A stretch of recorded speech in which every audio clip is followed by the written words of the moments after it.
Hello everyone दोस्तों, मैं हूं विवेक गढ़वी और आप देख रहे हैं मेरा चैनल विवेक से। दोस्तों आज હું આવ્યો છું ભુજમાં અહીંયા ભુજ હાટમાં કલા હાટમાં અહીંયા કચ્છ મિત્ર દ્વારા આયોજન કરવામાં આવ્યું છે આ કલા મહોત્સવનું। મારા સાથે અહીંયા મોજૂદ છે દીપકભાઈ માખણ, જે કચ્છ મિત્રના તંત્રી છે। એમના સાથે આપણે મુલાકાત લઈશું અને જાણશું કે આ ભુજ હાટમાં આયોજન કરવા પાછળ શું એમનું હેતુ રહ્યું છે ને ખૂબ જ સરસ રીતે આયોજન કરવામાં આવ્યું છે। દોસ્તો કચ્છમાં ટોટલ 31થી વધારે એવી લાઈવ કલાઓ છે જેને આજે મોકો મળ્યો છે અહીંયા કચ્છ મિત્ર દ્વારા।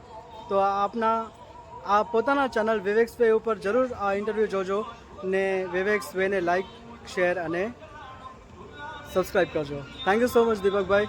ચલીએ આપણે દીપકભાઈ સાથે આ ઇન્ટરવ્યૂ લઈએ ને જાણીએ એમનો પ્રતિભાવ। Thank you.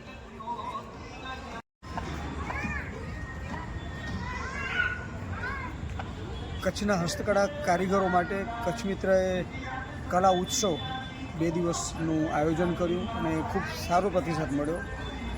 કચ્છ મિત્ર અલગ અલગ ફિલ્ડમાં જે કામ કરે છે સમાજના અલગ અલગ સેક્ટરના લોકો માટે, અને કલા ક્ષેત્ર આપણે શું જાણીએ છીએ કે અત્યારે જે કચ્છનું જે ટુરિઝમ ડેવલપ થયું છે એનું એક વાત એવી હતી કે કલા કારીગરી કે એનું વેચાણ થાય છે, ભુજ શહેરમાં હોય કે રણોત્સવમાં હોય, પણ એક અમુક વર્ગ પૂરતું અથવા તો અમુક પોકેટ પૂરતું રહી જાય છે। પણ આજે કચ્છના ખૂણે ખૂણે ગામડાઓમાં જે હસ્તકળા આપણી જે વિખરાયેલી પડી છે અથવા તો જે આ કામ થાય છે એના લોકોના તળના લોકો સુધી કઈ રીતે એનો લાભ પહોંચે, એક મુખ્ય એનો ઉદ્દેશ હતો। અને એની સાથે જ આપણે અહીંયા કળા ઉત્સવ કર્યો અને લગભગ અલગ અલગ 20થી 22 જેટલી કલાની અહીંયા હાજરી અને સૌ કારીગરોની, અને એમાંથી ઘણી બધી વાતો જાણવા મળી, ઘણી બધી વિગતો જાણવા મળી કે અમારો જે મીડિયાનો ધર્મ છે કે આજે એક મેઇન વસ્તુ છે કે કચ્છની હસ્તકળા ડેવલપ થાય છે પણ એક ખતરો છે ડુપ્લિકેશનનો।